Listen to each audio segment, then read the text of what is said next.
So we ready? Yes. All right. Thank you all so much for joining us for the City of Soledad Joint City Council Successor Agency Housing Authority and Successor Housing Agency regular meeting. Um, we call this meeting to order at 6:02 p.m. So this public meeting will open, and after taking public comment or closed session items, we will be immediately recessing to a closed session, and our regular public meeting will tentatively begin at 6:30 p.m. And any reportable action taken during the closed session will be reported out at that time.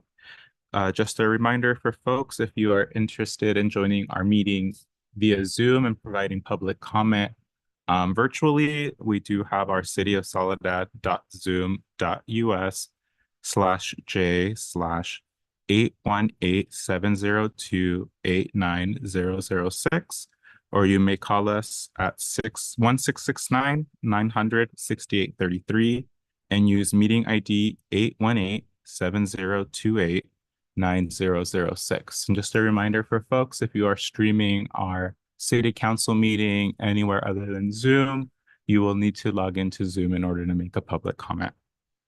At this time, I will ask for a roll call. Velasquez. Mayor Pro Tem Fernando Ansaldo Sanchez. Present. Councilmember Fernando Cabrera. Here. Councilmember Abrisa Benuelos. Here. And Caldera. Here. And through the chair and the clerk, I just wanted to note that Mayor Velasquez had a family emergency that she had to attend to. So All right, thank you. So we will now begin public comment on closed session items. At this time, any member of the public may address the council agency on closed session items appearing on the agenda. Speakers will have a limited time of 3 minutes. Please be brief and to the point. And today our closed session item is the Government Code Section 54957B1 City Manager Evaluation. Do we have any members of the public that would like to make a comment on our closed session item? Seeing none, do we have anyone on Zoom? no. All right, seeing none, we will now move to closed session. So we will be back around 6:30. Thank you.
All right. Thank you all so much for bearing with us there. We are arrived from closed session. Would I give the report? I can, if you want, I can give the reports. Yeah, so, the council, discussed the process for the city manager evaluation. No other reportable action is needed, Thank you. and provided guidance to the city attorney, I should say. Thank you. Awesome. All right. So we're now going to move to the Pledge of Allegiance. If I could have Chief Valenzuela lead us in the pledge, that'd be great.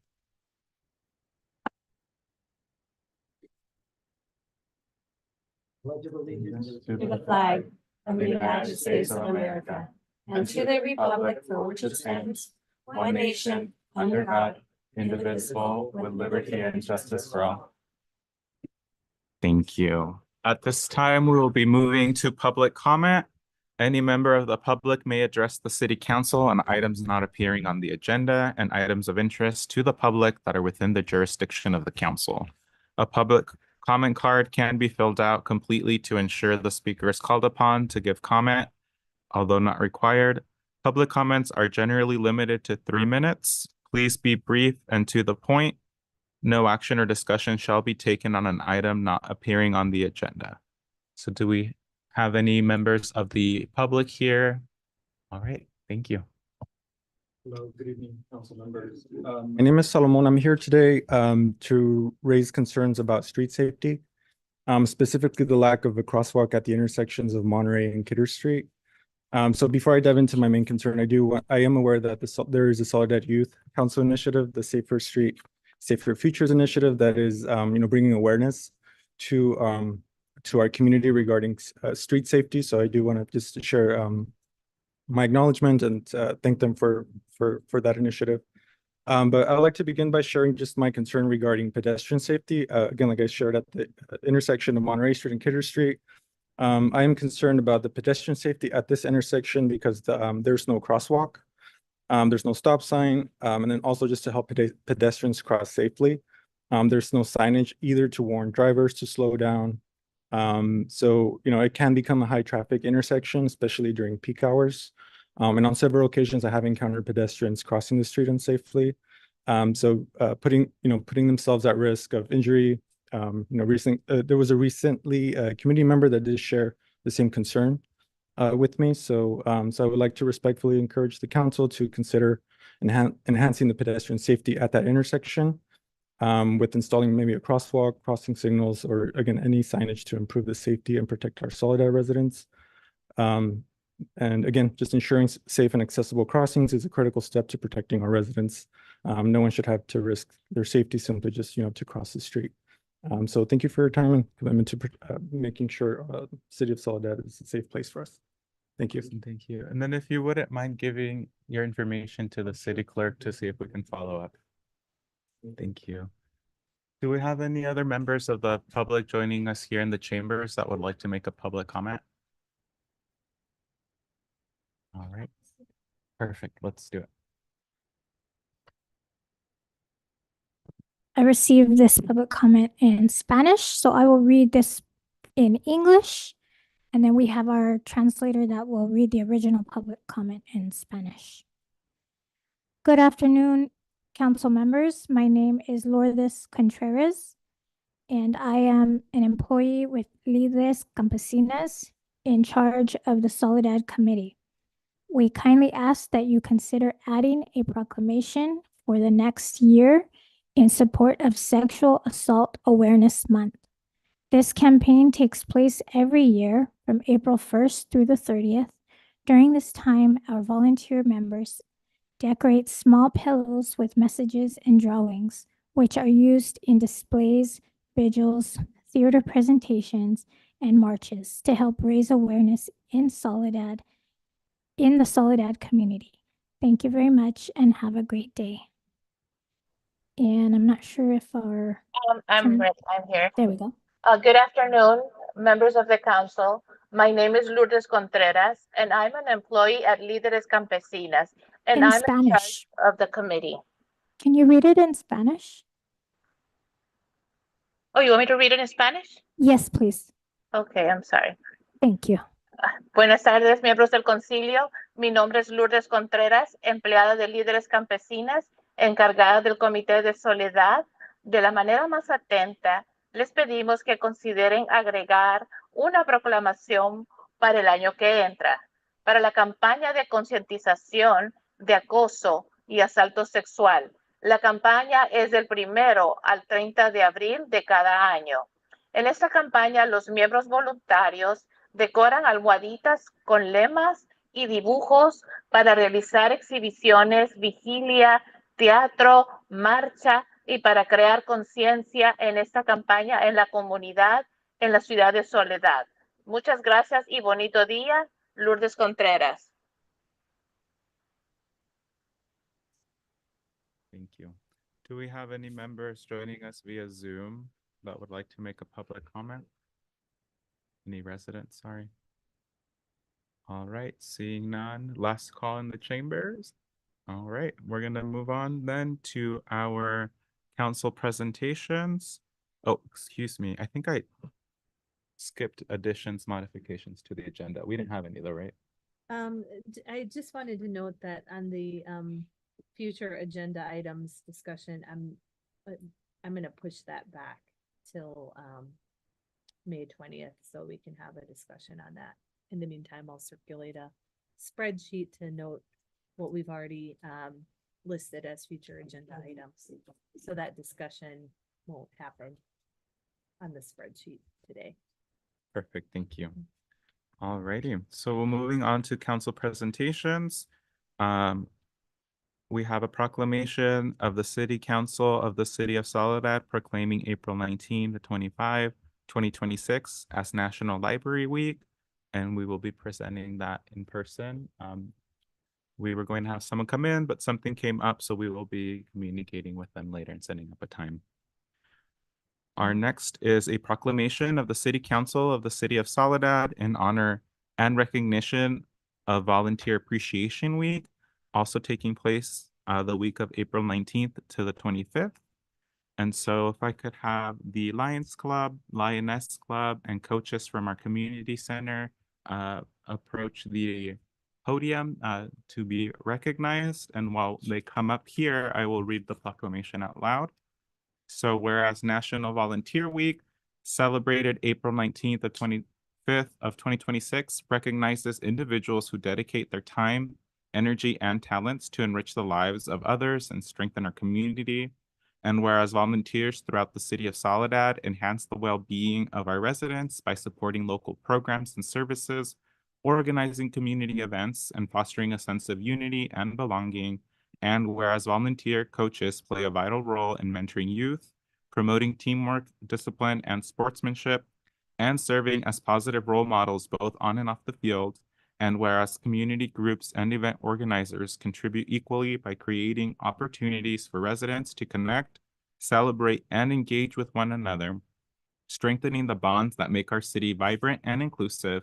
And whereas the combined efforts of all volunteers, including coaches, event organizers, and those who serve in countless other capacities, build a stronger, more connected, and resilient Soledad community. Now, therefore, be it proclaimed that the City Council of the City of Soledad hereby recognizes April 19 to 25, 2026 as National Volunteer Week in the City of Soledad and encourages all residents to celebrate and thank our volunteers, especially our volunteer coaches and community event organizers, and to consider volunteering in service to our community. Be it further proclaimed that the City of Soledad extends its deepest gratitude to all volunteers whose dedication and leadership help strengthen our community. Thank you. Before I pass it on to our awesome volunteers, I like to take a minute to have all of our coaches just stand up and show us that you are here. Just due to time constraints, we only have 2 that will be given a couple of words.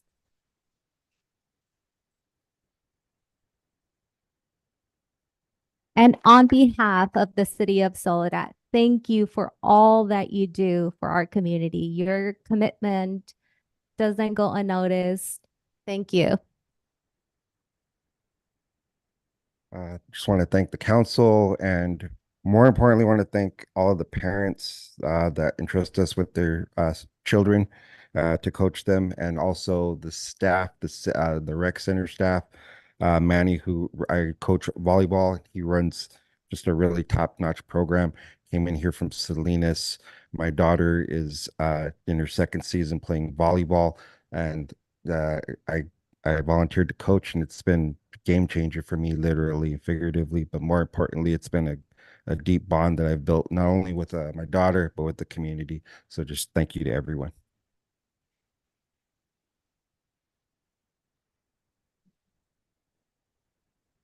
Hi, my name is Nelly Otsu, and thank you for allowing us to be part of this volunteer recognition week. And I've been a volunteer in some form or other since I was a youth, like in middle school. And recently, I've had the opportunity to volunteer in a lot of programs that my children have been in. And a lot of them wouldn't exist without the power of the volunteering of the parents or family members. And it makes a big difference. So yes, the coaches and the assistants and the the people who come together to create the programs make a really big difference. But I think the biggest reward for me is seeing, the kids themselves growing in their skills and their self-confidence and their team, like relationships that they're building, and then seeing them take that outside of the program, into our community, into their families, into their schools. So it's great to see them. I'm also in my second year in the volleyball program, and it's just been amazing to see that growth. So thank you for allowing us to be part of it.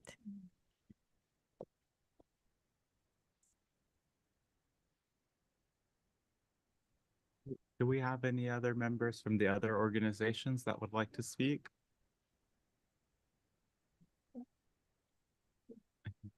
Okay, if you all could bear with us to finish the presentations portion, and then at the end, we would like to take pictures with the groups. Thank you. All right. We will be moving on then to a proclamation of the City Council of the City of Soledad recognizing April 22nd, 2026 at Earth Day, and I believe that will also be presented at an event in the future. And Council or Mayor Pro Tem Ana Ambriz just wanted to quickly announce the plan for Earth Day. oh, perfect. Let's do it. Hello, Mayor Pro Tem and council members. Ana Ambriz, Recreation Park. No, I'm sorry. I'm the new City of Soledad Parks and Recreation Director. But we are having a celebration coming up on not this Monday, but the next one. So that will be the 27th of April. We're going to have a small gathering to celebrate our world, the earth, all that it gives us. We're going to be at Orchard Park Lane from 3 to 5. That would also be an opportunity for the mayor, the city manager to share some big announcements with community in terms of an opportunity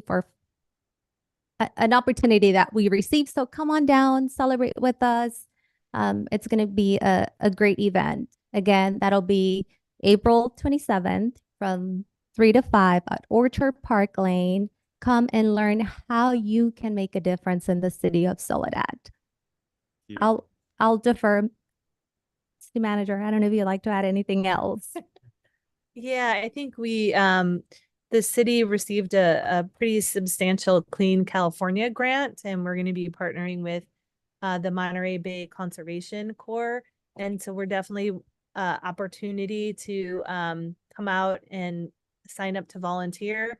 And if there are any 18 to 24-year-olds, we would like to connect you to the potential opportunity to participate in the California Conservation Corps. So we're going to be promoting it, and come on down, as Ana said, to Orchard Lane Park on April 27th, Monday at 3. Thank you. Awesome. It would be great. I know I'm gonna try not to wear my other hat, but to also maybe engage with our local Hartnell College and NPC. Yeah, absolutely. Thank you. Awesome. All right.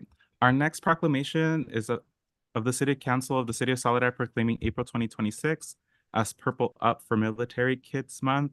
And I believe Kathy Rogers is here on behalf of Allison Garcia, who is on Zoom.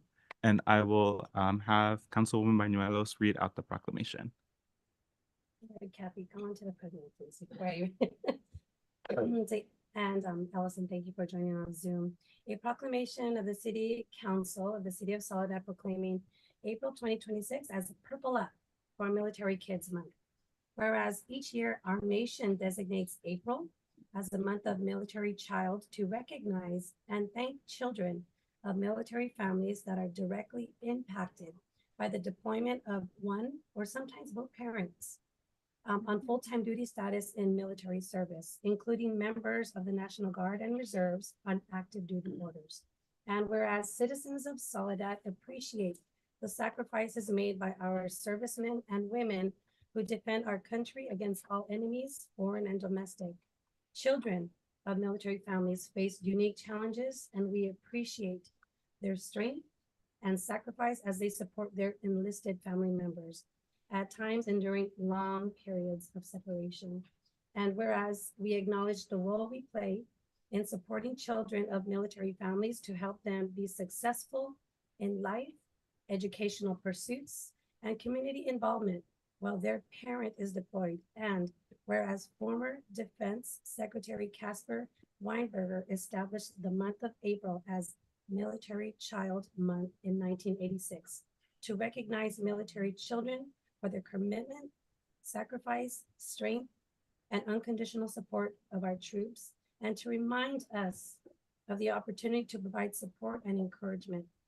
And now thereof, the City Council of the City of Soledad does hereby proclaim the month of April 2026 as Purple Up for Military Kids Month in the City of Soledad. All community members are encouraged to wear purple, as we are right now, as a visible icon to support and appreciation for military children and their sacrifice, resilience, courage, and support of their parents who serve to protect our freedoms. Their color purple symbolizes all branches of military, as it is a combination of Army green, Navy blue, Marine red, Air Force blue, Coast Guard blue. Wear Purple Up in April. Thank you. And I just want to say thank you. You stay there. I stay You here. wanna say something? Thank you very much. I'm grateful. And then do we have Allison on the line? Allison, would you like to say a few words? Well, I think that, She's got strep throat, so she Oh. might not want she- to. I just, oh, talking permitted. I don't know. Diego, help. Thank you. Can you hear me? Okay. My husband is also here with me. Thank you for honoring my children. My husband and I are both from Soledad, and he has been active duty for 12 years now. And we have 2 kids, so it's very important that they are recognized and supported. Thank you. I know you, Allison. I went to school with you guys. Wow, I just There you clicked go. in my brain. Nice. Well, I thank knew you I all so much. recognized you. Yeah, right. I was like, wait a second. Probably. Moises, It's a right? small world. Correct. Yeah. Yes. Awesome. All right. Well, thank you all so much. We appreciate all of what you do in your service, Moises and family, Garcia family. Thank you very much. All right. I did not wear purple, but I am wearing navy blue. Hopefully that counts for something. So right now we will take a brief pause then, and we'll take pictures with the various groups.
All right, thank you all so much for bearing with us as we took some pictures and celebrated with our folks.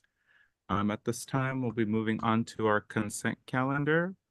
All matters listed under the consent calendar are considered routine by the city council and will be adopted by one action of the council unless any council member has any questions or wishes to make a statement or discuss an item. So would anyone joining us in the chambers and the public like to pull any items on consent for consideration? Do we have anyone on Zoom? All right, anyone on the council would like to pull an item in consent? I would like to pull C4 myself.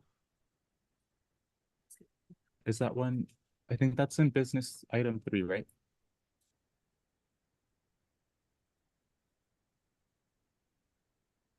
Yeah, C4 is resolution 6349. So that one, is that one for parcel B? No, parcel B is a business item. Business item. And so that public comment is for C4? Is for, no, it's for the business item. It's for the parcel, which is B3. B3. All right, any council, then I will entertain a motion to approve all consent items 1 through 7 with the exception of 4. Motion to approve. With the exception of 4. All right, I have a motion on the floor in a second. All in favor, please say aye. Aye. Aye. Any opposed? Any abstain? All right, motion passes. So for item C-4, I just wanted to recommend adding additional language that the approval is granted as a one-time exception due to project completion deadline of December 31st, 2026, with no state extensions to be considered or approved, and does not establish precedent for future CIPs with similar level of state funding, and that the construction manager will be required to include all approved change contract orders up to amount of 400,000 in the monthly city manager's report to the city council.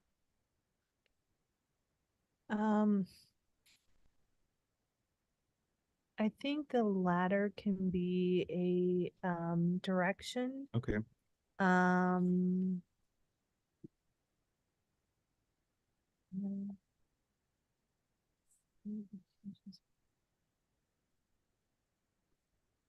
I think it might be direction on both, because it might be a little bit strange, because this resolution is only for this particular project, which ends on December 31st, 2026. But I think you can provide that direction that, you know, that the council doesn't want to doesn't see this as a precedent. I don't know if we would put that language in a resolution per se, but it would be the guidance from council that, you know, we wouldn't come back for anything further in the future. Right. That works. Yeah. Yeah.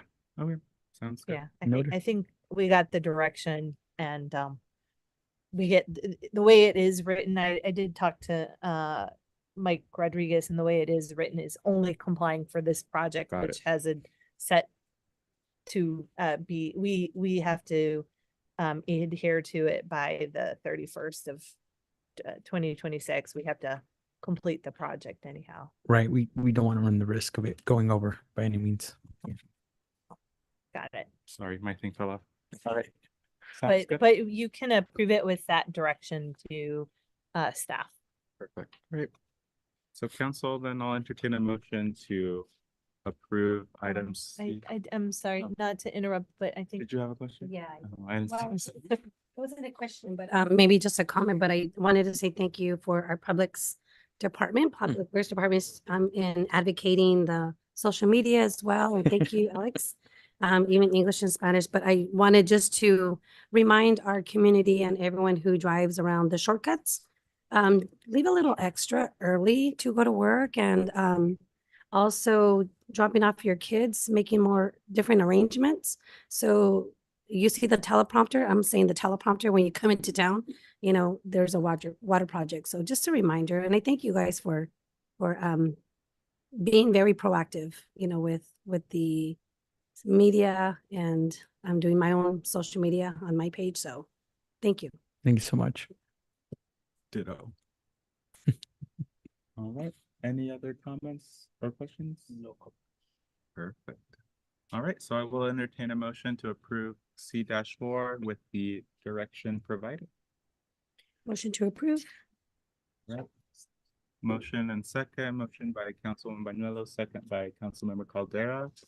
All in favor, please say aye. Aye. Any opposed?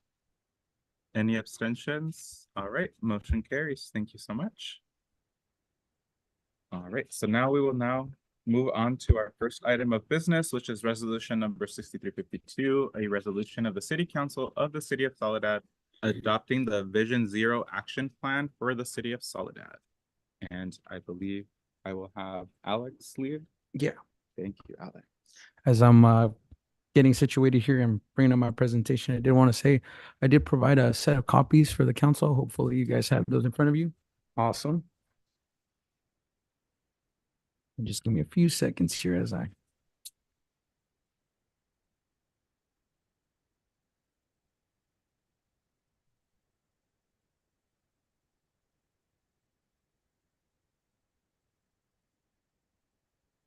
all right.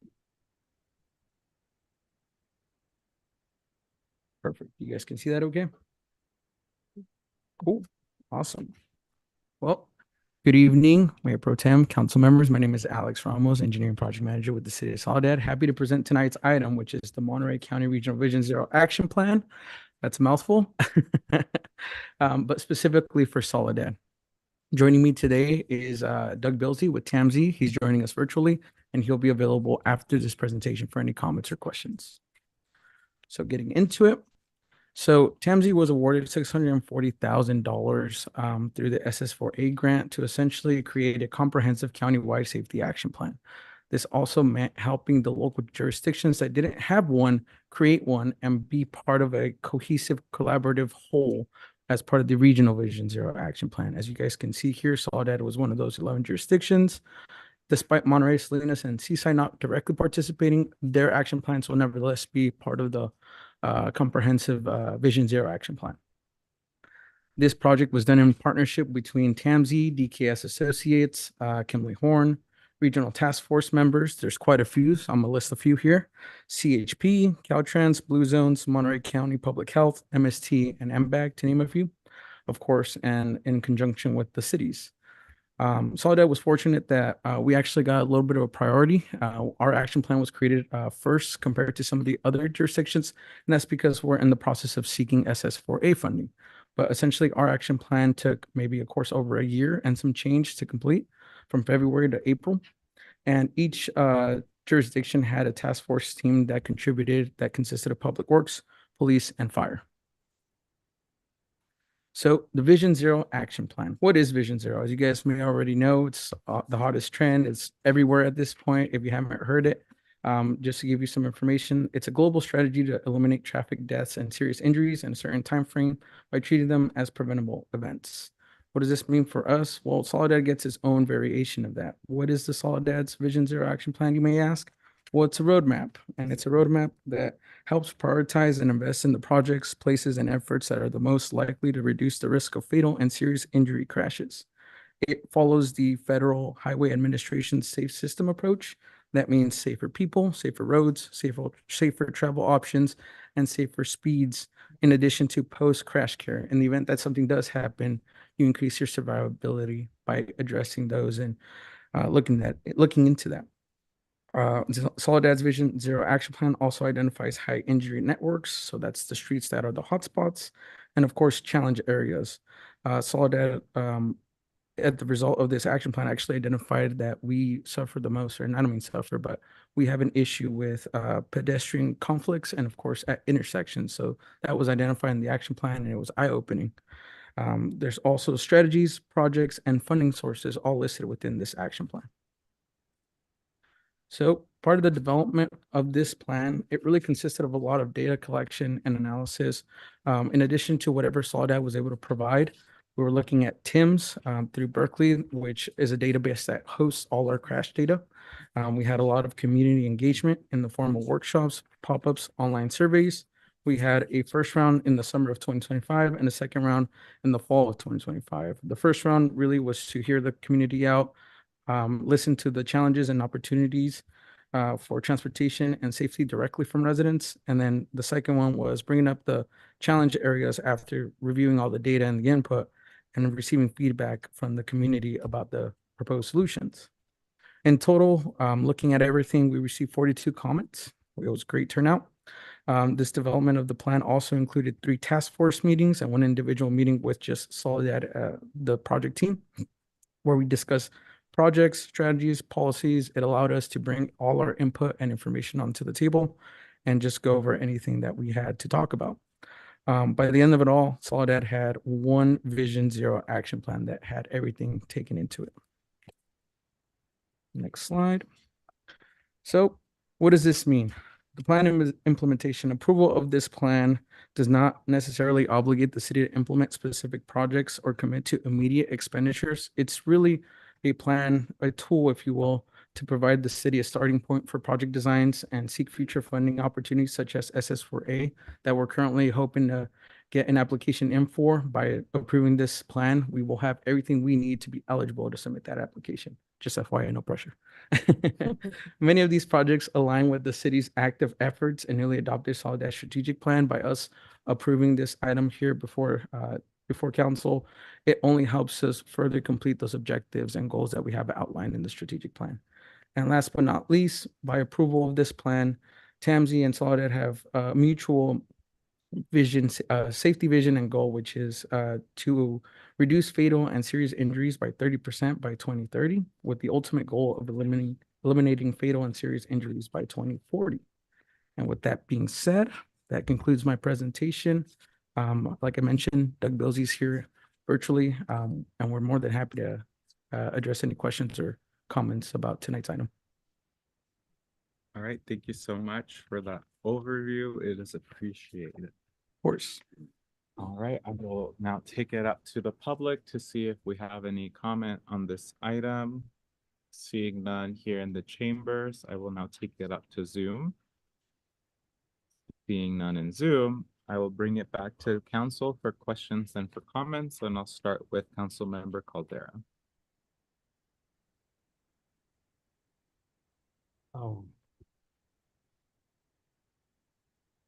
I believe there's actually something going on, or a project going on, right, informing the community.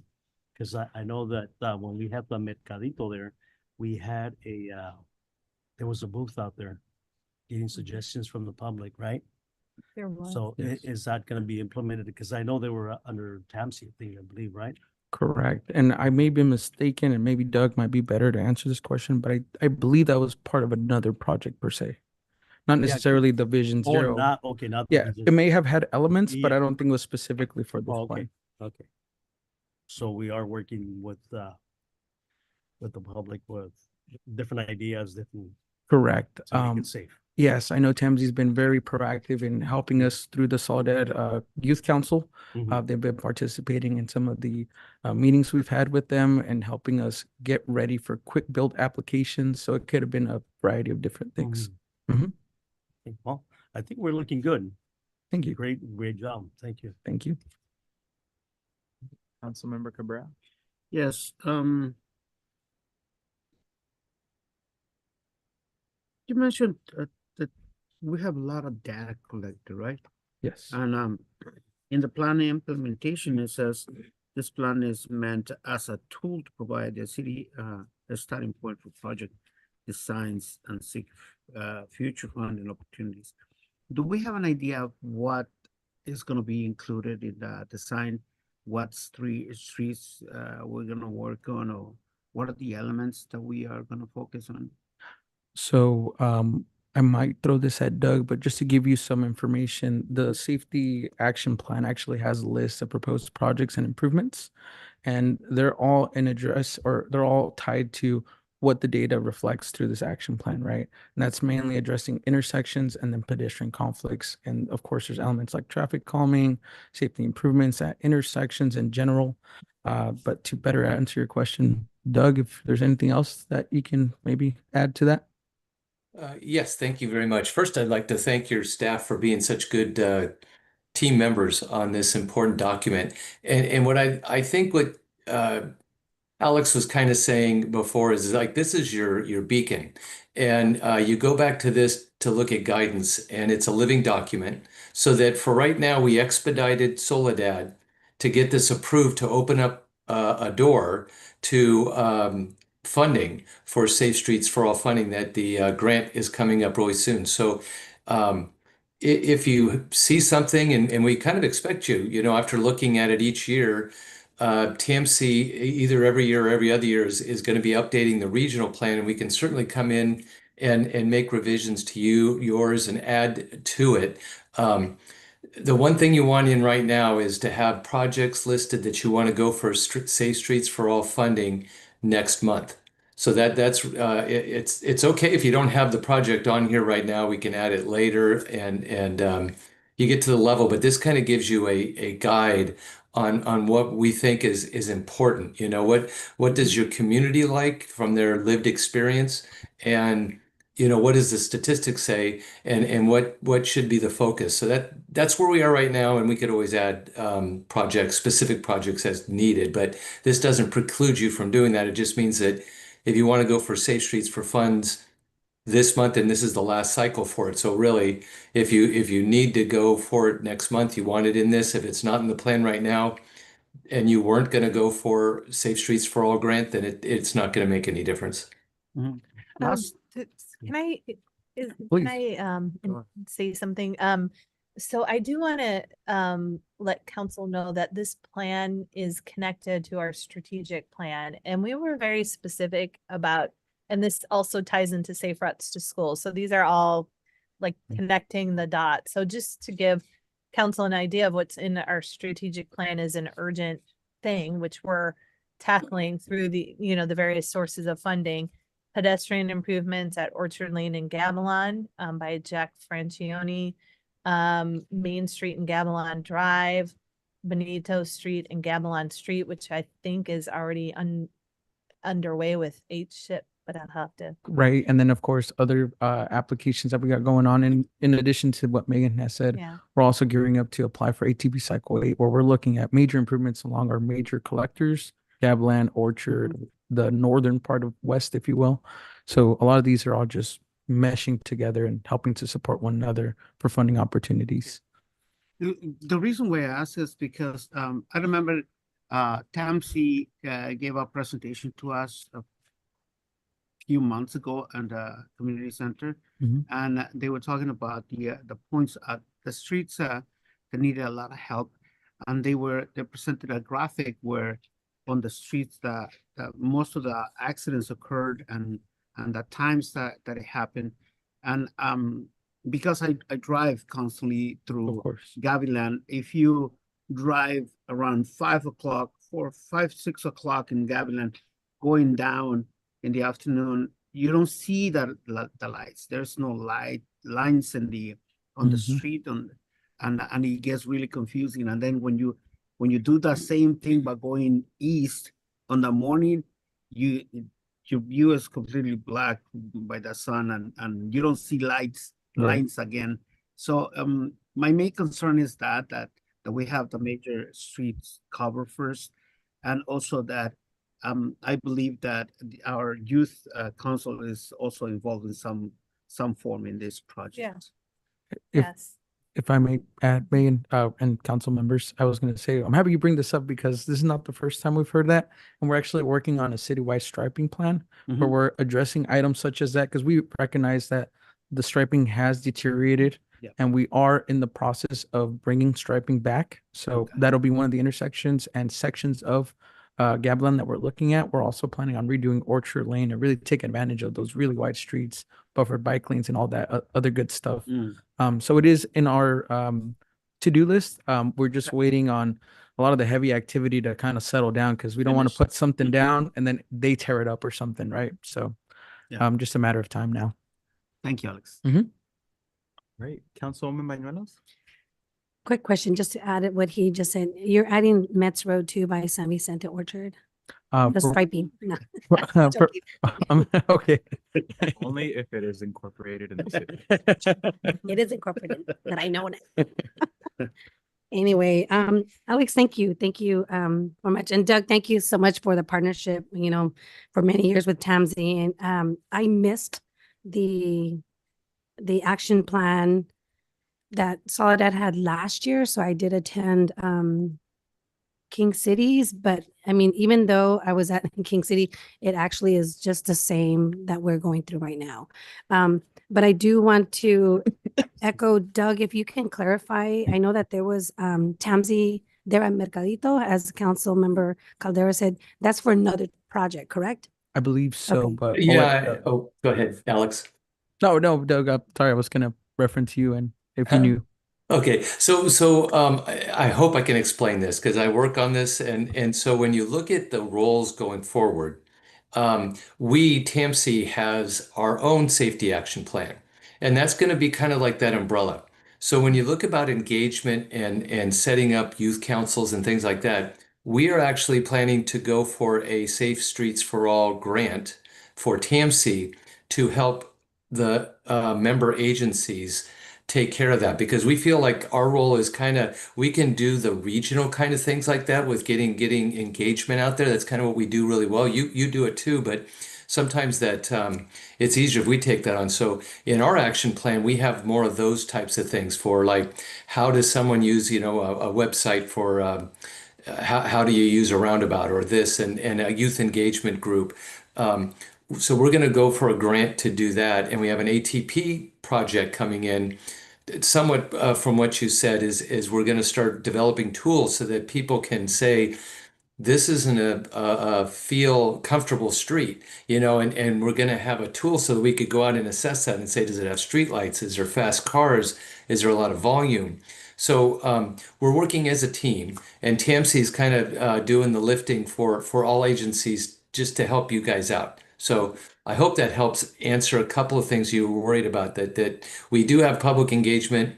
I believe it's enough in your action plan so that you can point to it and say, yeah, we need to do engagement, but it may not have a specific thing in it, but that's not to worry. As long as you have that beacon, like I said, in the report, you're good to go for getting grants. Does that address your question? Yes, I just wanted to share that because I know that I do have a few friends, residents, but then also I want to advocate for you guys, TAMC, to visit them for that other project and share your input with the other project on the Mercadito, because they're going to be there. But with this, so this question now here is funding. It's the SS4A. Yes. Do you know how much the grant is, Doug, Alex? So $2 billion. Oh, sorry. It's $2 billion nationwide. It's very competitive nationwide. Yeah, and it's two buckets of money. One is about planning and engagement, and that's where TAMC is going to go for one for the region. And then Alex, if you want to discuss that, there's another one for implementing capital improvements, and you need to have the safety action plan approved to open the door to go for that funding. And that's kind of why we're here today, is we expedited this work so that you could approve it tonight so that Alex and his team can submit a grant in a couple of weeks. Yeah, and just Yeah, that's awesome. I also wanted to address too, if we can, I don't know if the right word's partner up, but collaborate with, because I know it is part of our strategic plan, as Megan mentioned. And of course, gathering with the Safe Routes to School. I think we should reach out to the school board so that way they can jump on and, just, hey, this is what we're doing. We want you guys to be aware and, just also advocate, besides our youth council, but, us, them as constituents and teachers. And of course. And I think that's a great idea. And I was just going to quickly add on to what Doug said, we're in the process of submitting that application. We have a rough idea of what the scope is going to be. We're looking at maybe shooting high because it is one of those things where the higher you go, the more you have in there, the more competitive you are. But we're looking at ranging it between $2 to $22 million, just to give you guys an idea. But yeah, we're excited for this project, and we're definitely looking at safe routes to school. We're looking at a local road safety plan, the Vision Zero action plan. We're looking at everything that we haven't already allocated to a funding application like ATP Cycle 8, and just trying to really just bring it home and get something really nice for Soledad here. Awesome. Thank you. Yeah, I want to echo that part about data being provided to the school district and how they can engage with us, as a lot of the priority streets are within their area. I know I live by the high school, and so with parent drop off, I know that they are stopped on the street side of west going up, and I think that can be a little bit dangerous. Then you have to maneuver around, and I know folks like to stop and drop off their kids right at the crosswalk, but that's also dangerous and keeps traffic as well and backs it up. I know somebody made a comment about Monterey and Kidder, and as someone that commutes and tries to figure out a shortcut, there really isn't any. So I think that'd be good to have that conversation. I am curious to see if we would also like to see some of the high injury corridor recommended projects included as part of our this year, if possible, and our 5-year CIP proposed budget too, to make sure that we're addressing those on our end as we are waiting for these grants. And then I'm curious, Doug, on the TAMSI side, if you would be able to provide the city with current funding sources that are available to use either in 2026 or 2027, like Measure X, SB1, or anything else that's available to us. I know other jurisdictions in our South County have received funding, and we would also like to be receiving funding on our end in Soledad. Certainly, and that's part of the technical advisory committee that Alex and Don go to every month. We share information on grants, and our staff is most recently, I think this year, we have a really good staff helping the agencies apply for grants, identify grants. Yannicka Strauss is an excellent resource, much better than me, but I can commit TMC to help you find the funds and RSTP funds. We have Quick Build, we have pilot projects, and a lot of these could fall underneath that. So I'll work with Alex, and our team will work with Alex and help identify good matches for funding. Is there like Measure X funds though that are available, stuff that isn't grants? Well, yes, we give, and I'm not the funding, and maybe it's a different, you might need a different presentation on this, but in essence, the Measure X is kind of spoken for, and you get a fair share of that for pavement management is usually what you use it for. But I really think the best pot is, it's called RSTP, and that's coming up now, and we're really opening it up. And there's quite a bit of money open for these kind of, we call them complete streets. I don't know if you know that term, but more about making it a complete street and used for all users. Addresses pedestrians, bicyclists, bus. That's a great pot of money that is going to open up, and the competitive bids are coming up this new cycle. And I think you'll find that is an excellent source. And then we have some Measure X funds available, but mostly that's kind of spoken for and our bigger projects, but we're matching funds. So we use that for matching funds for our grants a lot. But again, I'm not a funding person, more the engineering part, but we could always come back with maybe a better presentation and thought out than I can do off the top of my head. I might be able to shed a little bit of light, but the city itself gets our own Measure X and SB1 allocation. So we do use those, and I think Alex, every year we report the SB1 projects, and council does approve them. So I think it's coming up. It is coming up, actually. I was about to just mention that. Yeah. But for SB1, we have a whole list of projects, one of them being the citywide slurry seal project, where we're going to be going back and covering up some of these ugly patches that we got going on in the city. So things like that. But yes, we do have SB1 and Measure X in our CIP allocated for certain projects and improvements and maintenance. And I did also want to ask Alex, because I believe we got one of those RTP grants for West Street. Is did. that, could you explain to council? I would love to take all the credit for it, but I didn't actually apply for it. My director here applied for it back in, I think, 2023, 2022, and the city received 2.75 million to do West Street. And since then, we've essentially reapplied and got another 800,000 to add more elements for West Street. West Street just actually finished bidding as of yesterday. We got our bids in and we're really excited to just go forward with that project. So you'll be seeing it here pretty soon. Awesome. Well, thank you so much. This is great. As someone that was not hit, like tapped by a car while crossing the crosswalk, this is important to me, A, and then B,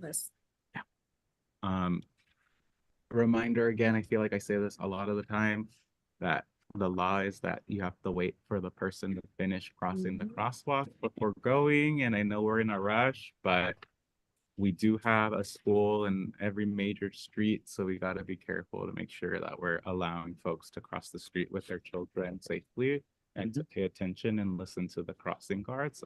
That's what their duty is to let us know when it's time for us to drive. So with that being said, thank you so much.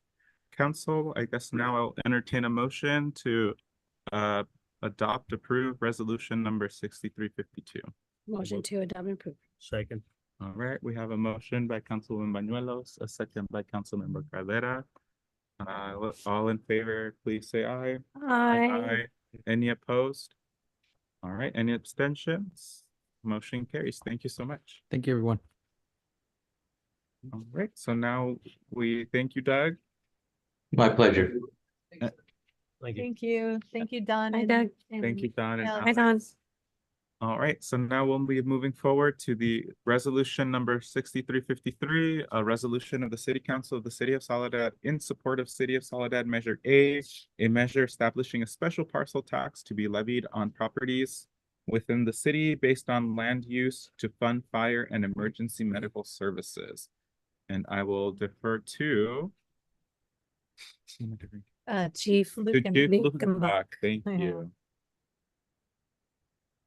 Okay, good evening, Mayor Pro Tem, Council. We prepared a PowerPoint.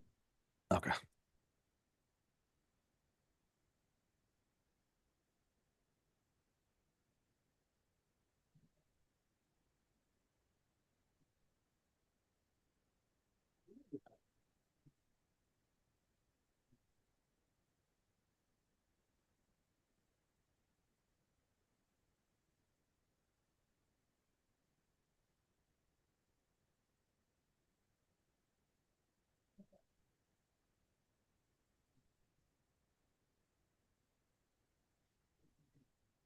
It's cool.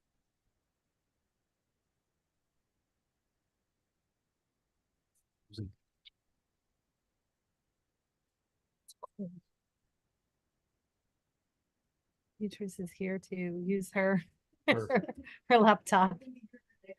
Perfect. Do you want me to send it?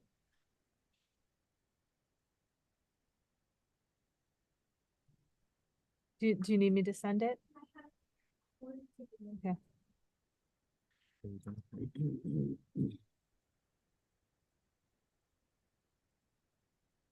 I think we're close, right?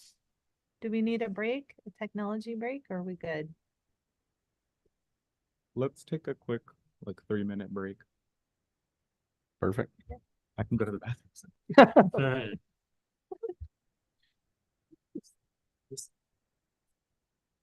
It's okay. Oh my. Oops. Yeah, it's okay.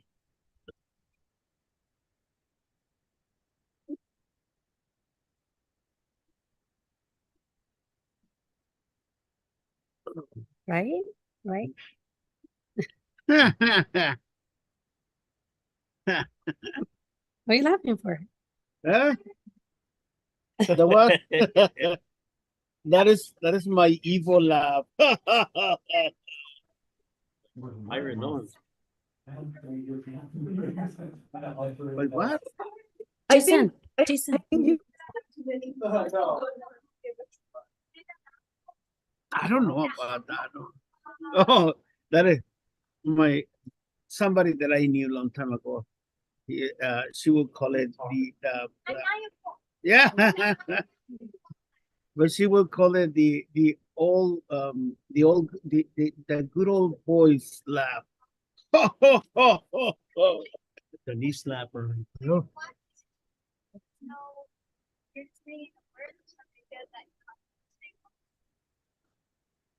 Maniático. Maníaco es en español es maniático. Es una risa maniática. I thought you were from Mexico.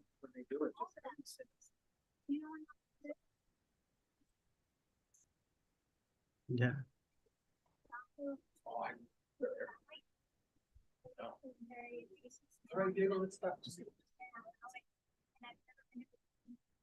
Well, you know what? I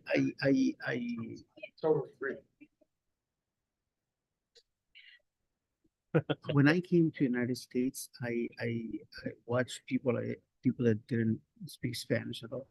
And one time I asked, and he said, you know what? This, when I was little, they would hit us in the school. Yeah, we were not allowed in school. We were not allowed to in the house. I know. Well, but I know some enough parents suffer so much that they didn't want their children to suffer the same, so they prohibit them to learn Spanish. They took our recess away and all that because it spoke Spanish.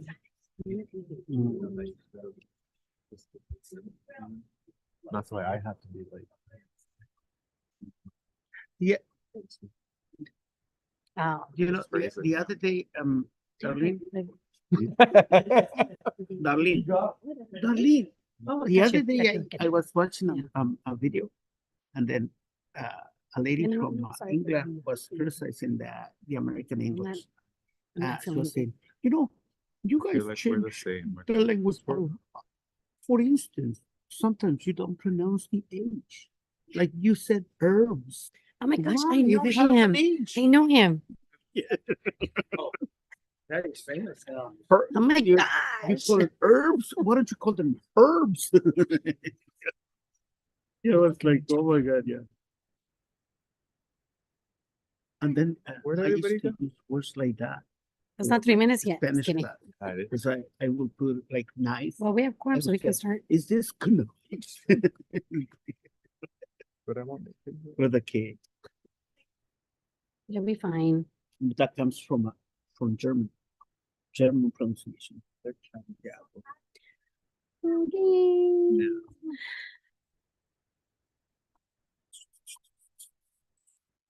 You guys don't forget, farmer's market tomorrow. Farmer's market tomorrow. Darlene, if you don't put Wear extra clothes in. Just kidding. yeah, Darlene. Wear a beanie. Good. I go most weeks. I'll have a drone. I'll have a drone Once- take pictures.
All right, thank you so much for bearing with us. We are again talking about business item number 2, resolution number 6353, and we have Chief Lukenbach from the Fire Department. Okay, good evening, Mayor Pro Tem, Council. So I'd like to start off with a little bit of a background on the fire department, where it stands. Currently, we only have 2 firefighters on duty at all times right now. The nearest emergency room is 30 minutes away. And our 911 call volume has increased 58% over the past decade, but our staffing levels have stayed the same. 75% of our 911 emergency calls are medical incidents or car accidents. And our firefighter to population ratio in Soledad is well below the national standard. With inflation and increased staffing requirements, the budget for the fire department has escalated. In fiscal year 25-26, the city had to use $500,000 of reserves to cover these costs. After exploring various revenue options to address the current and future shortfall projected to be $1 million annually, the council approved a resolution to put a tax measure on the June 2nd, 2026 ballot. Measure A is based on the Greenfield model, which is a parcel tax for fire and emergency services. The proposed measure would levy a parcel tax, $233 annually for a single-family residential parcel, $174 per apartment unit, and $99 to $134 plus 7 cents per square foot of non-residential parcels or commercial, industrial, agricultural parcels. And this is adjusted for inflation annually, but no more than 3%. All funds raised by the city fire tax measure can only be used for Soledad firefighter, EMT staffing, and equipment, including the ability to meet the national staffing standard of 3 firefighters on duty 24 hours a day. And this equates to 3 firefighters with 3 shifts, gives you a total of 9 personnel. This will maintain response times to medical emergencies, car accidents, wildfires, and other natural disasters, and ensures the safety of our firefighters and ensuring that the safety of our firefighters remain a top priority. It ensures our local fire department has up-to-date working equipment and resources for medical emergency, fires, and all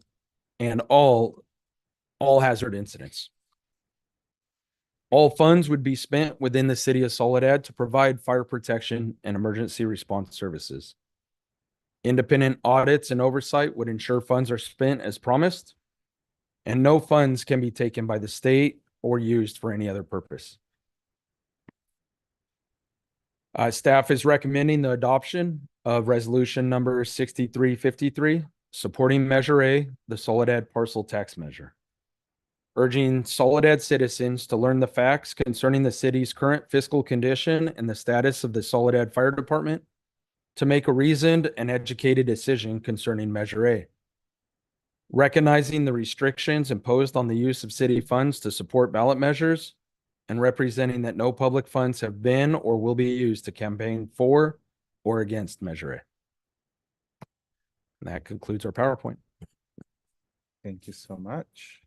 At this time, I will take it out to the public for any public comment, and I'll start here in the chambers.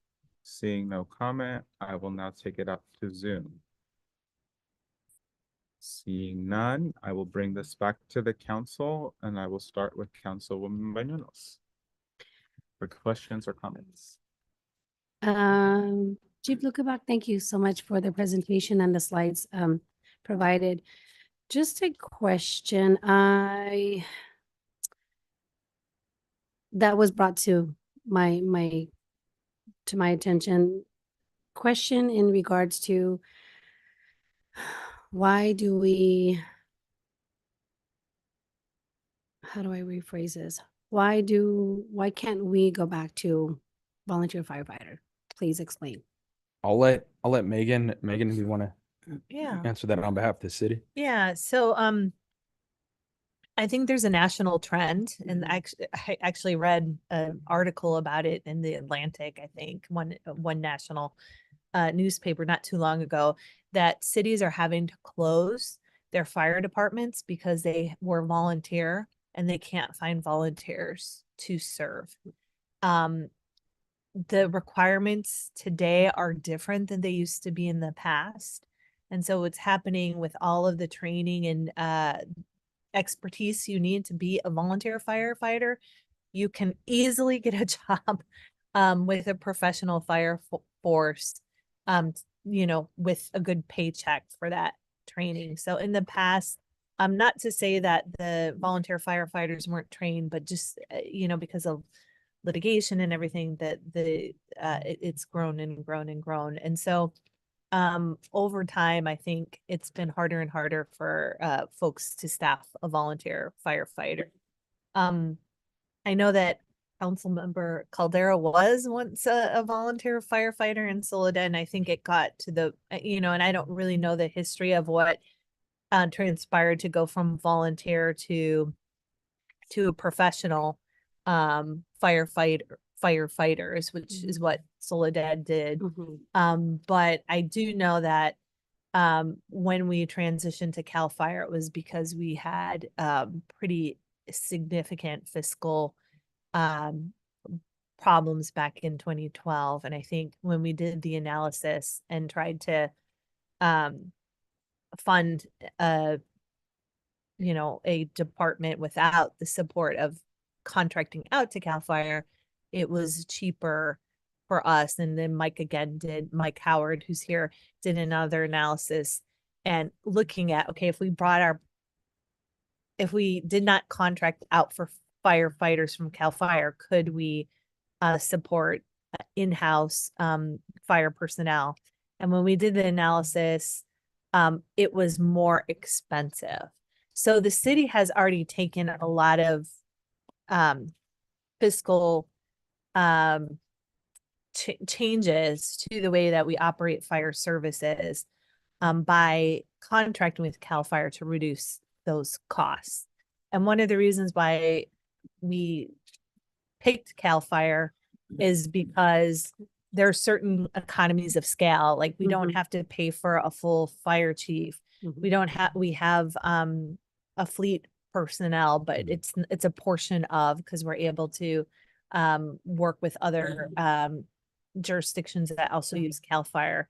So because we're pulling from a large number of folks, we are able to fill. If someone is sick, we are able to backfill very quickly. And I know a lot of cities, even the city of Salinas, has challenges doing some of that as well. So the costs, we did do an analysis and found that CAL FIRE would be less expensive. I do want to make it clear to folks that this is the Soledad Fire Department. We own the equipment, we own the station. The only thing that is different for the city of Soledad is that we just contract out with CAL FIRE service. The parcel tax is not tied to CAL FIRE in any way. The parcel tax still will come to the city of Soledad for fire services. So if the city at some point decided to, wanted to have its own firefighters, we would be able to use that money for that purpose. So I do want to make that clear. But in terms of volunteer versus professional, a lot of nationwide, a lot of jurisdictions have found that they cannot get the volunteers, and instead what's happening is they're closing fire departments. And we obviously can't afford to not have emergency medical services or fire services with being 30 minutes away from the nearest emergency room. Oftentimes in South County, it is the fire personnel who are saving lives because they are getting there a lot quicker. But I'm sure when Councilmember Caldera has his time to speak, he could probably give a little bit more history about the volunteer part. Okay, thank you. And then Beatriz, can we go to the slide where it has the percentages? Beatriz is like, I'm all over here. Yeah. Oh, I was doing the screen. Oh, I'm sorry, Jason Chief. has it, yeah. Oh, sorry. You're all right. Sorry, Chief. Is this the one you're talking about? Yes, yeah. So just to make clear, because I know that there are a few people that are going to be watching this later and maybe watching right now on YouTube. Just wanted to we understand that, of course, it's increase in population, increase in the calls, but majority of these calls are medical. So medical, of course, we have our firefighters that are already certified EMS, all that. So just wanted to make you guys understand the importance of having not just two, but an additional.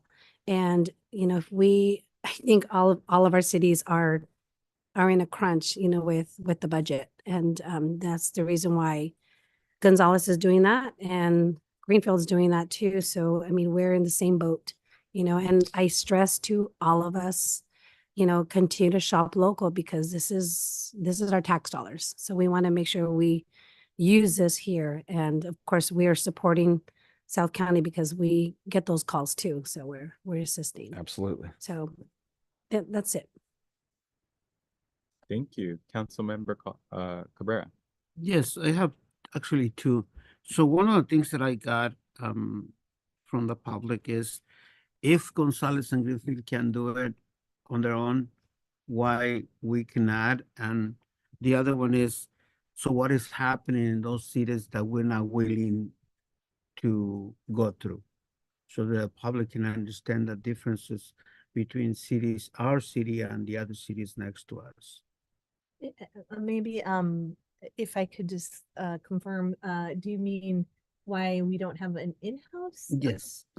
Oh, so I'm sure Jason, this is a little awkward for Jason to respond to. Oh. But I can.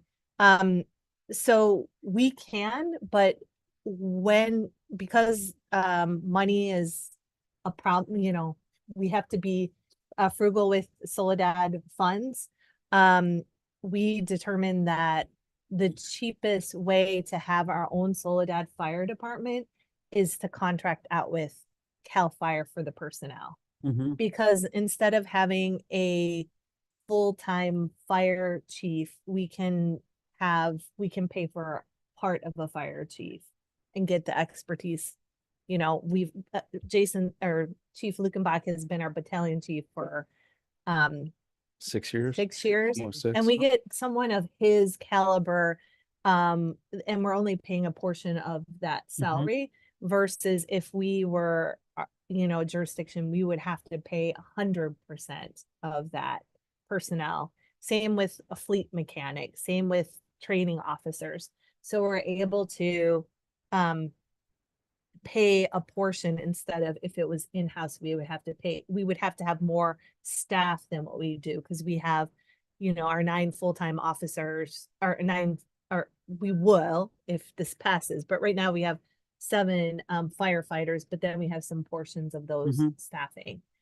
The other thing that people may not know is that by contracting our personnel with CAL FIRE, we actually don't have to pay for workers' comp in the same way that we do with the police. And that's a huge savings. So when worker comp claims come through that actually run through CAL FIRE, they don't run through our insurance and it doesn't hit our insurance rates. The other thing to note is that with 911 calls, they run through the CAL FIRE system. Otherwise, we would have to pay the county more than what we pay for 911 services. So there's a savings there. So all of that means that we get, you know, professionals, high quality professionals through CAL FIRE for the same amount that, or less really, than what we would have to pay if we were to bring those in-house. And then the other benefit with CAL FIRE that I know the other cities struggle with is if someone's out on leave, they might not have a replacement, but because the pool of, you know, firefighters is much larger, if we have someone on leave, then someone gets immediately assigned to cover. And that's probably the thing that some of the residents do not see and do not understand. The only thing that they hear is, oh, Greenfield is having their own department. How come we don't have it? And it is important that the people understand that there are situations or there are extra expenditures that they don't see, that we don't see outside, because the city of Greenfield do not publish all this. But you know, they don't go on tell you. They don't, maybe as they should, or or should not, but comparing one city to another is you have to put a lot of things in the perspective. 100%. You have to not only we have three, they have three, but we also have to put the retirement, the extra hours, the leaves, and all the things that we don't have to we're not concerned with that. So I think that in this it's more like convincing people that, not convincing, but informing people what the benefits that we get that maybe some other jurisdictions don't. Yeah, and I think more importantly, we need to remind, whether it's we use CAL FIRE or have our own in-house personnel, Greenfield does have a parcel tax for fire. So we're not different than Greenfield, because in order for them to have fire services, they had to enact a parcel tax. And Gonzales has also put a parcel tax on the ballot for June 2nd. So we're all three in the same financial circumstance to support fire and emergency medical services, whether the residents come together and decide, you know what, we do want to bring it back. We can cancel our CAL FIRE contract, but we don't have the money to pay for the services we need, just like those other services, cities, regardless of, you know, if CAL FIRE is with us. I personally think CAL FIRE, you know, and we presented it to council, and council agreed at that time that CAL FIRE is the most economical way for us to. And again, it's our fire department. Nothing changes. We're just contracting the personnel through CAL FIRE. And you're 100% right. You don't want to compare city fire department to another because the dynamics are completely different. But Greenfield's, you know, their budget is extensive also through their parcel tax. So I will say, just like Megan said, and that's why it's an awkward answer for me, because I don't want to compare or say one fire department's less. But what Soledad gets today is every firefighter assigned to this station has well over 5 to 10 years of experience minimum. And that's a rare concept, because CAL FIRE has paid all these individuals to go to state mandated certified academies, and you don't get that very much. City of Salinas holds their own academies. That takes a full training bureau. So the finances is extreme, where maybe not every city up and down the Salinas Valley is doing that same concept. And the gauge on a fire department, remember, there's this ISO rating. That's a good audit for your fire department. But that is, and thank you, Megan, for that. That is a very important piece of information, because all the people that I talked to about this, none of them mentioned the parcel tax. So yes, some of the people that I talked to are against that, but they right away say, oh, Greenfield does. Yes, but they do have, like, we have to emphasize that those two cities also have a parcel tax that they are one established, one seeking for one of them. Yeah, exactly. Just as we are. Yes. We're measure A, Gonzales is measure B. So let's win that race. All right, thank you, Councilmember Calderon. Well, you know, I heard the same thing they did, and but I suggested we steal you from CAL FIRE and make our own fire department. But no, anyway, at a serious note, I mean, I believe I believe we have a really good fire department, and and let me clarify or rectify this. When it was a volunteer pay-per-call when I was there, and it went to a different department or a different form of running the place, we were all professionals because we had to train to a certain level. So the professional part didn't really make a difference. We were trained professionals. So I mean, but that took a lot of years. That took a lot. I'm thinking at least 5-6 years of training, 100%. You know, to get you to that level. So yeah, you know, we're gaining quite a bit by being contracted or with CAL FIRE. But I mean, I would love to see our own fire department and, I'd 100%. like to see Jason, I'm sorry, I hope Cal Fire doesn't Yeah. hear this, but anyways, They will. I I hope mean, they don't hear our public meeting. that Yeah. it's Yeah, hopefully Part not. of the public. yeah, but, anyways, yeah, if you compare from city to city, it's, you know, we have quite a bit to gain, you know, or over the other cities. 100%. And because you contract with CAL FIRE, we're responsible to ensure that fire station staff 24 hours a day with personnel. And kind of what Megan said, we have a big pool. We're not worrying about workers' comp. We're not worrying about sick leave. We ensure that you have trained, qualified personnel here. So I appreciate the comments. Maybe in 20 years or 30 years, Yeah. we might have our, Might be less than that. yeah, yeah. We'll see. But yeah, we and aside from CAL FIRE, we would, if the city decided to try to go down that road, I mean, we're here to support the city. Mhm, It's, I mean, we love being here, but at the end of the day, it's for the city. mhm. Thank you. Thank- Awesome. Yeah. So for me, just a couple points to make. I've spoken with members of the public, but I think my feedback's been different. I've heard a lot of folks that are actually interested in this, and they said, see, this is something that we actually want to have at least. I know that there are other bond measures that were passed through the school district that people weren't happy about, but I've heard so far positives for this parcel tax. I know it seems a lot, and I know folks are like, Fernando, you don't own a house, you live with your parents, but I help pay the taxes. So let's just clarify that piece. But no, but seriously, I mean, we are a little bit different here, even from our other cities like Greenfield and Gonzales. We are in the middle, so we are the ones that are traveling those 30 minutes to the emergency rooms, whereas their travel time might be 20 minutes or less. So that's something that's a little bit different here that I think the public should be aware of. And you never know what happens during an emergency. Every minute counts. And I think it's on us to make sure that we are all good here as residents of Soledad. If something happens, that we feel comfortable and we know that we're gonna have support when something happens. I think that we should also understand that the onus is also on us as council members to educate the public when they do have these questions, and having these talking points are extremely important. So thank you so much to Chief Lukenbach for that. Additionally, our city is growing, and so we were going to have a lot more folks in our city. That's going to take more services and support. And I believe for any new builds, this tax would also be included for them as well, right?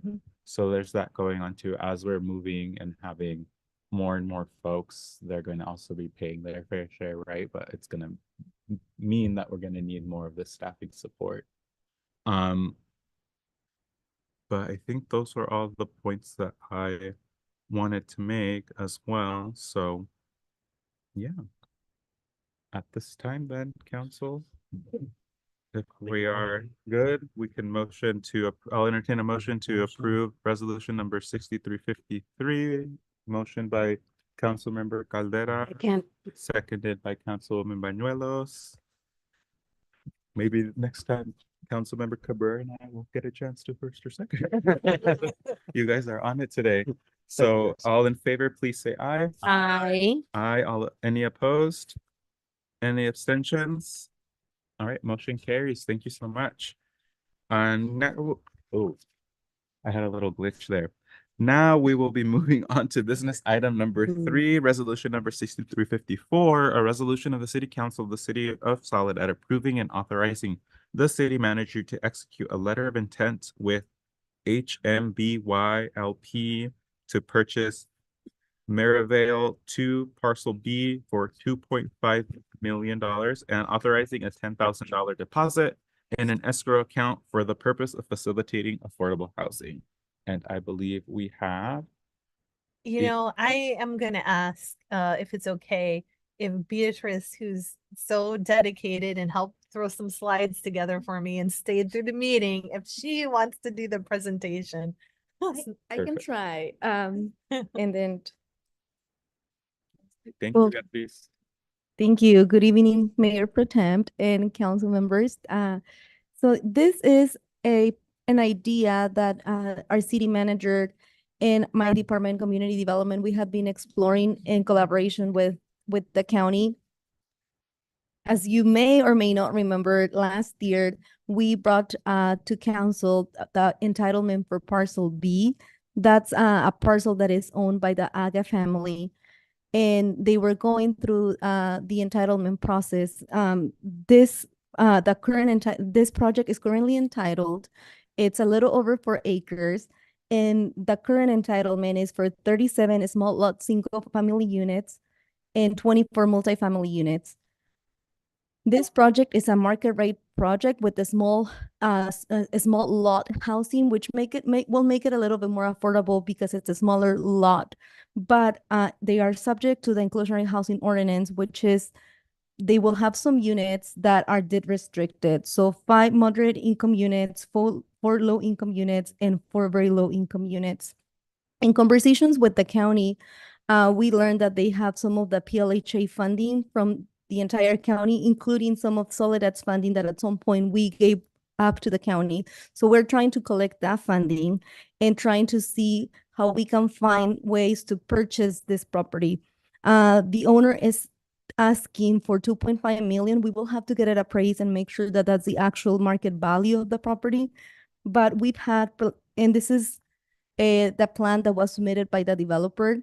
As we acquire the property, if we acquire the property and we do an RFQ to find a developer, then we will try to make the entire project affordable, not for just low and very low, but we want this to be home ownership opportunities for also moderate income up to workforce income, which is 150 AMI. So this is the current entitlement. It doesn't mean that it will have to stay like this, but I just wanted to give you an overview of what the current site plan looks like. But with the letter of intent, what we're asking for is that you allow us to let the owner know that we're interested in purchasing the property. We continue to seek funding to make sure that we can acquire the property. And then once the city becomes the owner, we can go through the RFQ process to identify a developer. And then I don't know if I missed anything, Megan, or something else that you would like to add. Yeah, and the only thing I would like to add is the county has tentatively agreed to $1.68 million dollars. The delta or the balance, if it does appraise at 2.5 million, would be about $820,000. We are reaching out to potential partners to see if there's funding that could make up that difference. But we are also looking to, which I think is mentioned in the staff report, that we have our own housing authority and we have some funds, but it's not so easy to unlock those funds. We're going to have to do some pretty extensive administrative process to be able to access those. So we're looking at that, but we're also looking at partners that could come up with the 820. But we think this is a good opportunity for the city because the PLHA funds that are available are really specific towards home ownership opportunities. And so this one with the 37 small lot single family homes would definitely facilitate that. And it's possible that we could reevaluate the rental units to see if it's possible for condos, which again, we saw there was a desire from our residents to have those units. So that's why we think it's a good idea to move forward, because instead of getting an 80% market rate, 20% affordable project, we would get, essentially we'd be able to control that property and get 100% affordable and at the workforce amounts. Not when I say affordable, I don't mean all low income housing. I mean for, teachers and middle class people who are finding themselves squeezed out of ownership opportunities. So that's the goal of this project. Awesome. Any other? Okay, cool. All right. So at this time, I'll take it out to the public for any public comment. There is none here in the chambers, but I know Darlene has a written public comment that she will read out to us. Thank you.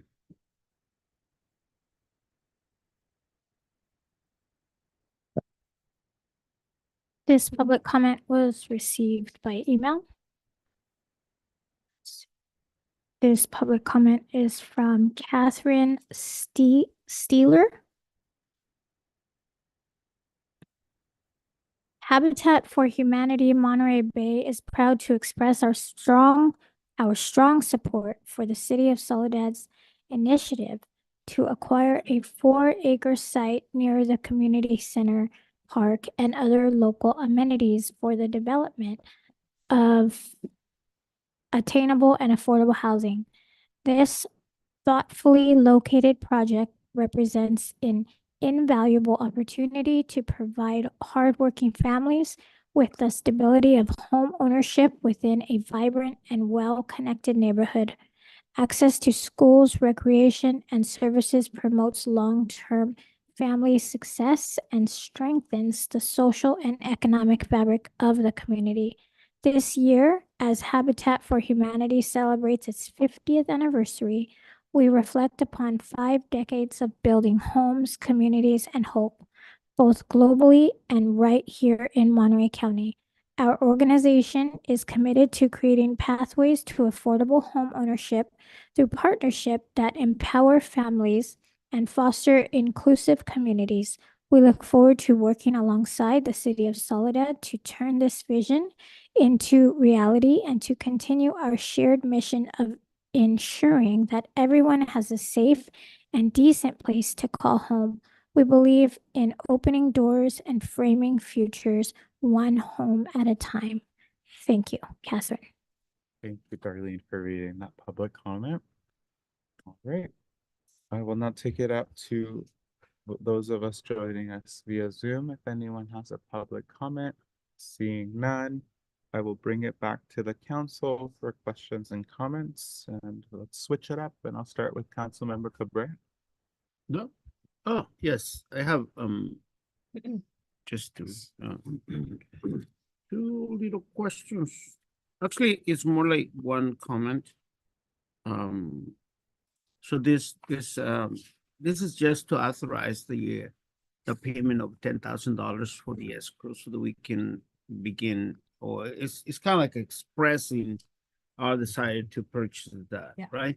And then we still need some money to complete the total purchase price. So we're gonna get more funding for that. And the actual the question that I have is this the same parcel that we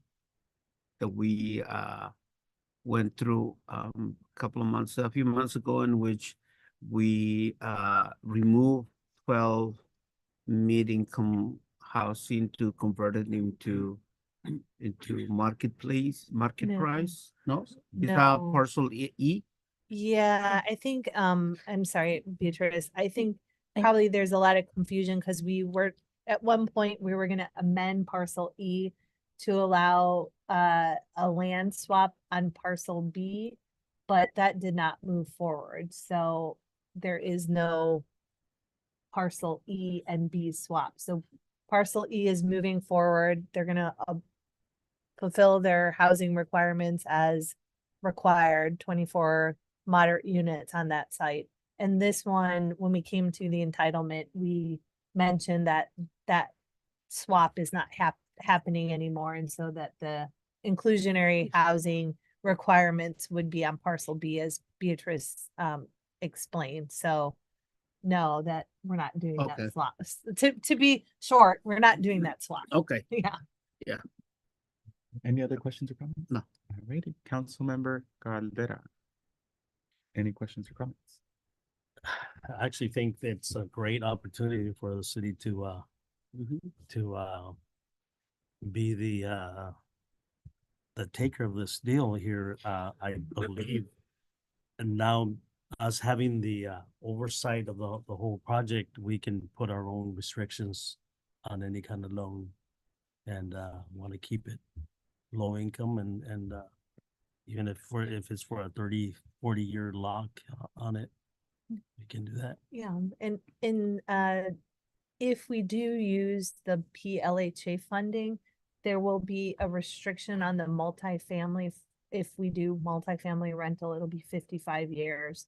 Mhm, And for okay. home ownership, there would be some deed restriction, although we're trying to get clarity on what it would be. It might be a 30-year restriction with some percent of equity share if they sell the property, but we're still finalizing what those requirements are. But yes, there would be restrictions well beyond what it would be done as a privately developed Mhm. property. Mhm. That's it. Thank you. All right, Councilwoman Bañuelos. You said we are gonna have an appraisal, correct? And that's reflecting on the 10,000, correct? Okay. The no, the Wait, I'm sorry. the letter of intent, the $10,000 Mhm. deposit is kind of a like earnest money basically.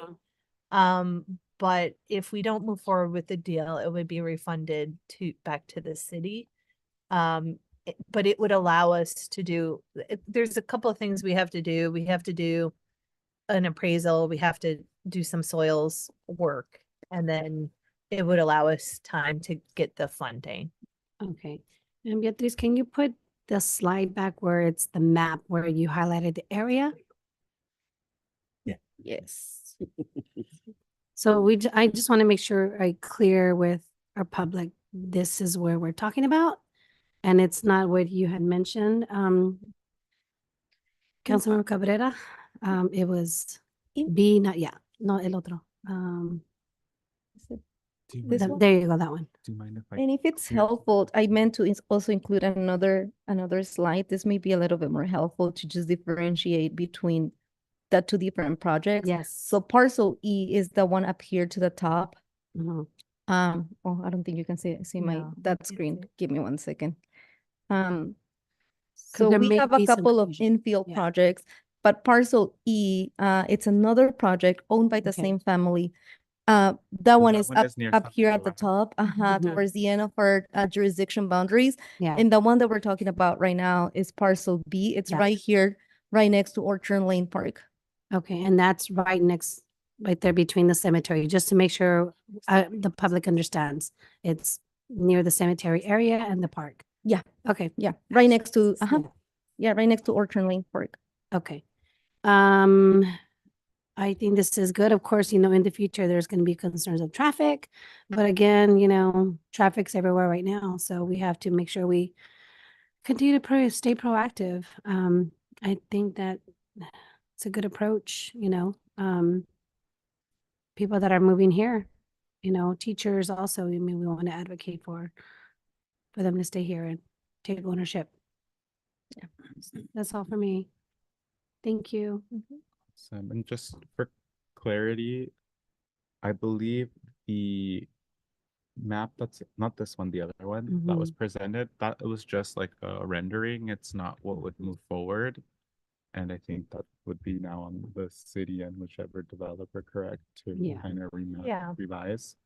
I feel like this is also a good opportunity. I know I've been saying it since I was elected back in 2024 about how we need to diversify our housing stock.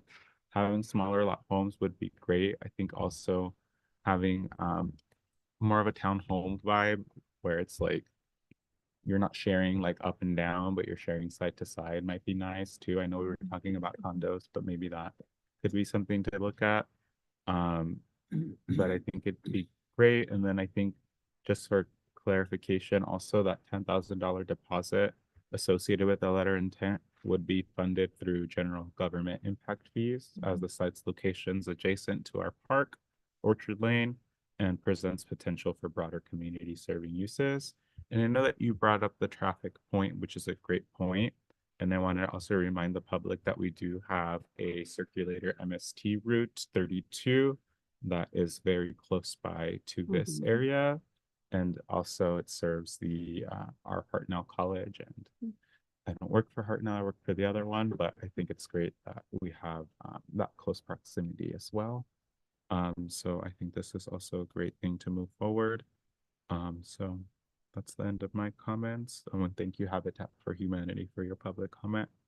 And so if there are any other further questions or comments or concerns, I will entertain a motion to adopt resolution number 6354. Motion to approve, adopt, and 6354. Second. Oh, Second. Ivy. So we have a first by Councilwoman Bañuelos and a second by myself. And so, council, all in favor of resolution number 6354, please signify by saying aye. Aye. Aye. Any opposed? Any abstention? All right, motion carries. Thank you. All right. At this time, we'll move on to our council member reports and acknowledgements. I see the timer's ready, so I will go ahead and get started. All right. Yeah, I'm good. All right, cool. So on April 4th, I attended our Mercadito grand opening and it was great turnout. I ate a really big baked potato, so I was very content. I also had some boba, which was great. Y'all know I always like to complain about how I can never eat anything, but potatoes are gluten-free, so that was great. AMBAG was canceled on April 8th, so I did not attend the AMBAG meeting. And then this past weekend, I attended the LULAC annual conference as a presenter, and I facilitated a workshop. Actually, it was the first time I've ever facilitated a workshop, so it was great. And I talked about actually our districting process, so how it got started and how we are today and how we're moving to being fully district elections in the coming year of 2026. And so myself and Councilmember Cabrera will round out the final stages of at-large council. I also wanted to recognize Monica Andrade and her daughters for assisting at the event and helping me personally troubleshoot some IT issues that were going on before the presentation. Again, it was really great. There was a lot of involvement from the youth as well, and that was really nice to see. And then I also wanted to give a special recognition for my cousin Haley Arroyo for placing in the Main Street Middle School wrestling tournament a few weeks ago. So congrats to Haley. And that's it for me. All right, so I'll have Councilwoman Bañuelos go next with her large list of items. I'll give you my list too, Darlene. So on the 2nd, I attended the Wingstop ribbon cutting. It was a great event. As always, Wingstop, thank you so much for coming to Soledad. In attendance was, of course, Mayor Velasquez and Councilmember Cabrera. And also on the 3rd, I was honored to continue to be the announcer for the Soledad Parks and Recs and Soledad Lions Nest and Lions Easter celebration spring hunt at Orchard Lane Park. And it was great. It was fun. And these kids don't listen.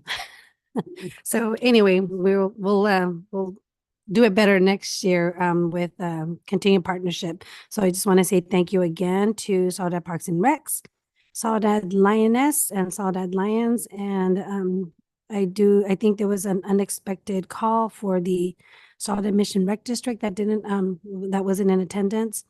Also on the 3rd, I did attend the launch of our El Mercadito.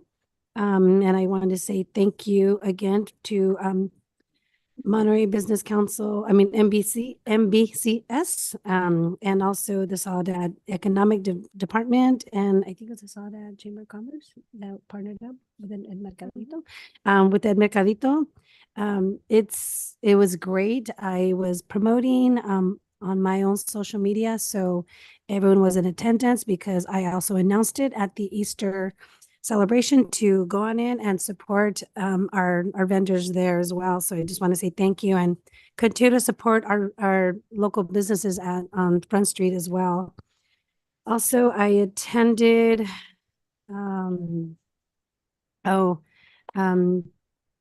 as a member for the Horses Carriage Club. I also attended on the 8th, the Citizens Advisory Committee at CTF. And there's a lot of things happening at both prisons. So they did they're going to send an invite to the committee so that we're able to do an attendance with some graduation at Salinas Valley. I also attended the Historical Society meeting and continue to promote the farmers market that launched last Thursday. And also attended and supported the Warriors first night market and attended the Digital Equity Lab at Hartnell. And I want to say thank you to Ana Mendoza from Milpa for inviting. And I had my briefing with Megan. And my last 10 seconds, I just want to honor all of you guys here at the city department and police for everything that you guys do and honor our Officer of the Year, Officer Estrada. Yeah. Thank you. Okay. All right, moving on to Councilmember Cabrera. Yeah, the only thing that I have that I can say is that I attended the MST meeting on the 6th. That was a very, very short meeting, thank God. We usually go for 2 or 3 hours. But that was I think it was like 45 minutes, really fast. And then all that week, the previous and that week is kind of blurry to me, so I don't remember exactly what I did. Thank you. That's you. My turn. Okay, I didn't attend the Wingstop ribbon cutting, but I did go a couple of days before, as I mentioned the other time, and I introduced myself to the manager there, and I kind of spent a couple of minutes there and then walked out. But anyways, on the 4th, I attended the Easter egg hunt, city event, and that was fun. It was kind of neat. And then went over to the Mercadito event and kind of had some goodies out there too.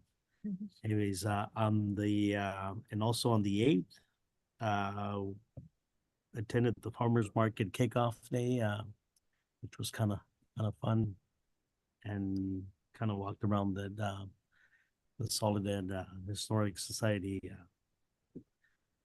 place there, and that is it for me. Awesome, thank you. And I wanted to quickly add also that the Touching Tractors and Trucks is going on by the City of Soledad Rotary Club on Saturday, April 25th, 2026 from 10 a.m. to 2 p.m. at the Soledad High School parking lot.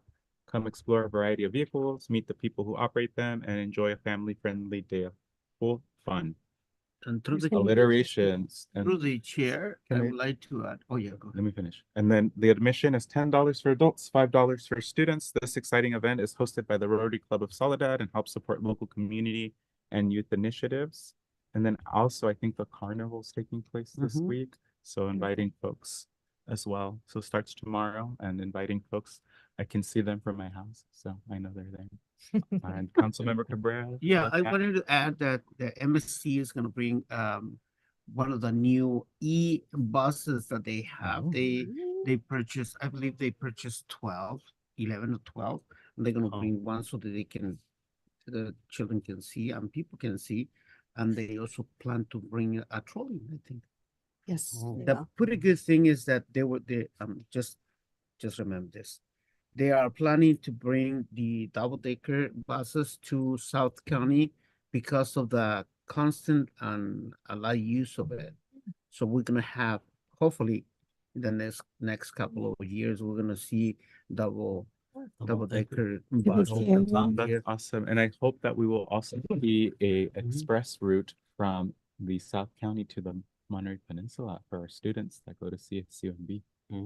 Oh, I think that would be great. Yeah. And employees. And employees as They well. said that they already have one. Ooh. So I don't. From here to Monterey Peninsula, From the or from South here County to Salinas. to I asked, and they said we have one that goes from South County to CSUMB. So I have to do more research to see which one it is. All right. And to the chair, sorry, to I want to add, there will be resource tables as well at the Touch and Truck event, and also a tea party event for the Soledad Historical Society Oh, yeah. on the same time from 1 to 3. All right. There's Any other so many things happening. additions before we move to city manager's reports? All right, cool. Take it away, Megan. Yeah, so since we were talking about the touching tractors and trucks A lot of event. No. I did want to let council know that I talked to staff, and the ladder truck will be there, and also the police department will be there. So police and fire plan on attending. So I'll let you know about that. Anna Ambreeze mentioned about Earth Day, and we will do a press conference because we haven't really announced the big grant that we received. I believe we're the only ones in Monterey County to receive the Clean California grant. So I'm pretty excited about that. I will let hopefully both council, I know that Mayor Pro Tem answered, but on Monday we're supposed to do our legislative committee event if you're available at 2. Yes. Oh, you did. Yeah, okay, I'm sorry. I might have missed. No, I don't remember if I answered, but I said that I was available Oh, at any okay, time on perfect. Monday. Yeah. So, and then I think we're gonna talk a little bit to help prepare Councilmember Ben Wills for the leadership summit, and Eric, so that we can, provide you with materials as well. I would include you, but then I would violate the Brown Act. So we'll just pass it No along worries. to you. And then we are working on an immigration subcommittee meeting with the 2 of you. So Yes. you expect to hear from Eric / Darlene to try to set something up soon. And with that, I will pause. I think I gave you a lot to digest over the weekend with my written report. And if there's any questions, I think the Hacienda Apartments project is getting more and more complicated. So when we have a little bit more time, maybe on the May 20th meeting, I might just do a presentation to give council an update on what's happening. Because I know my reports on that are getting complex, and there's a lot of information there. So anyhow, with that concludes my report. Through the chair, can I say 2 things really quick? Sure, why not? So just a reminder that tomorrow is the last day to purchase your band for the carnival in the school, and then you have 3 hours to submit your taxes. I was gonna say Remember that. And if you're not gonna do it, send an extension. I just did today. And actually that reminds me of something. I just wanted to thank Mike Howard for staying here too. I'm so grateful to have an assistant city manager. Yay. Every day I smile as I walk past Mike's office. So thank you for supporting that again. They say the quiet ones are the most dangerous. Okay, well, with that being said, thank you again. I did my taxes last Saturday, so that's why I missed the egg hunt, but we'll move on then to future agenda items. Does anyone have any future agenda items they'd like to add? No? All right, so with council approval, I will now adjourn this